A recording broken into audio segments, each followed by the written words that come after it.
তার যে আদর্শ এবং তিনি যে লড়াই সংগ্রামে রাজনীতি করে গেছেন এবং বাংলাদেশের স্বাধীনতা সার্বভৌমত্ব প্রশ্নে তিনি যেমন আপোষহীন ছিলেন এবং তার পুরো জীবনের রাজনীতি ছিল শুধুমাত্র সাধারণ জনগণের জন্যে, দেশের জন্য সাধারণ জনগণ, এবং তিনি সবসময়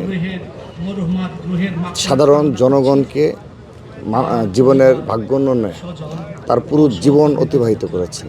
টানা তৃতীয়বার অর্জন করেছে দেশের সেরা সুপার ব্র্যান্ড স্বীকৃতি বসুন্ধরা টিস্যু, এবং অন্যায়ের প্রতিবাদে তিনি কখনো আপোষ করেননি। তো এই আদর্শ নিয়েই আমরা ছাত্রদল তার সাথে আমাদের রাজনীতি করার সুযোগ হয়েছিল। আমরা আজকের এই দিনে অবশ্যই সেই স্মৃতিচারণ করছি সেই বিষয়গুলো, এবং আগামীতে ইনশাআল্লাহ অবশ্যই তার সেই আদর্শ আমরা ধারণ করেই আমরা আগামী রাজনীতি করব।